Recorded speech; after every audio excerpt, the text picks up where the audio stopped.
Hello बच्चों, let us see the question. The question states that a cubical block of mass m and edge A slides down a rough inclined plane of inclination theta with a uniform speed. Find the torque of the normal force acting on the block about its center.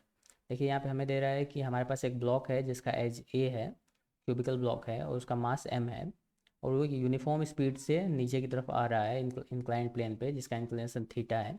तो हमें normal का torque बताना है कितना होगा। Okay, तो यहाँ पे देखिए जो की कॉन्सेप्ट हम लोग यूज करेंगे वो है टॉर्क। टॉर्क हम लोग यहाँ पे यूज़ करने वाले हैं। तो देखिए सबसे पहले हम लोग उस सिचुएशन को ड्रॉ कर लेते हैं। ये मान लेते हैं इंक्लाइन प्लेन है, ये इंक्लिनेशन थीटा है और यहाँ पे ये ब्लॉक रखा हुआ है। ठीक है, ये क्यूबिकल ब्लॉक है और इसका साइड जो है वो ए है। ओके, अब देखिए यहाँ पे अगर इसका साइड अगर ए है तो ये भी ए होगा क्योंकि ये क्यूबिकल है और ये भी ए होगा और इस पे नीचे की तरफ एक फोर्स लग रहा होगा एम जी। ओके, अब देखिए अगर नीचे की तरफ इस पर फोर्स एम जी लग रहा है तो इसको एम जी का एक component along the incline plane आ रहा होगा कुछ इस डायरेक्शन में, जिसको हम लोग कहते हैं M G sine theta. Okay, और इस पे क्योंकि ये रफ सरफेस है तो फ्रिक्शन भी पीछे लग रहा होगा एफ। ठीक है, तो फ्रिक्शन और एम जी एक दूसरे को बैलेंस कर रहे होंगे क्योंकि हमें दे रहा है कि बॉडी जो है वो यूनिफॉर्म स्पीड से चल रही है।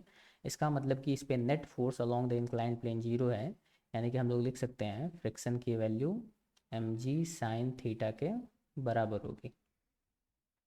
ओके, फ्रिक्शन की value M G sine theta के बराबर होगी। ओके, अब इस सिचुएशन को एक बार फिर से देखते हैं। यहाँ पे ये ब्लॉक है, देखिए ये ब्लॉक है और क्योंकि ये ब्लॉक जो है वो मूव कर रहा है, इसमें कोई भी रोटेशन का इफेक्ट नहीं है। ठीक है, कोई भी रोटेशन का इफेक्ट नहीं है। अगर हम लोग देखें तो यहाँ पे फ्रिक्शन जो है वो ऐसे पीछे की डायरेक्शन में लग रहा है और नॉर्मल जो है वो इस सिचुएशन में शिफ्ट हो जाता है, वो सेंटर ऑफ मास पे नहीं लगता, वो कहीं आगे शिफ्ट हो जाता है। ठीक है, वो कहाँ शिफ्ट हुआ है ये हमें नहीं पता, बट वो कहीं शिफ्ट हो जाता है। तो ये नॉर्मल इसको क्लॉकवाइज घुमाने की टेंडेंसी रखता है और ये फ्रिक्शन इसको एंटी क्लॉकवाइज घुमाने की टेंडेंसी रखता है। और ये ब्लॉक जो है वो रोटेशनल इक्विलिब्रियम में है, यानी कि रोटेट नहीं हो रहा है। इसका मतलब कि फ्रिक्शन का torque, torque due to friction की वैल्यू जो है वो टॉर्क ड्यू टू नॉर्मल के बराबर है। ठीक है, दोनों का जो टॉर्क है वो आपस में बराबर है, इसलिए ये एक दूसरे को कैंसिल आउट कर दे रहे हैं और ये बॉडी रोटेट नहीं हो रही है। तो अगर हमें नॉर्मल का टॉर्क फाइंड करना है सेंटर ऑफ मास के अबाउट, तो सिंपली हम लोग फ्रिक्शन का टॉर्क लिख सकते हैं, वही नॉर्मल के टॉर्क के बराबर होगा।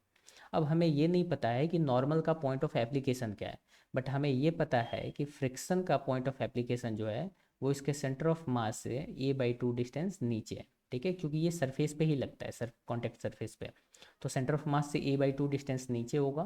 तो हम लोग यहाँ पे लिख सकते हैं torque due to normal will be equal to torque due to friction will be equal to friction multiplied by a/2। Okay, और फ्रिक्शन की value M G sine theta है, जैसा कि हमने पहले डिस्कस किया, क्योंकि ये यूनिफॉर्म मोशन कर रहा है इसलिए टॉर्क ड्यू टू नॉर्मल की वैल्यू हो जाएगी a/2 into M G sine theta. ठीक है, तो a/2 M G sine theta ये हमारा करेक्ट आंसर होगा। यही नॉर्मल की वजह से उस ब्लॉक पे टॉर्क लग रहा होगा। I hope you understood the solution. All the best.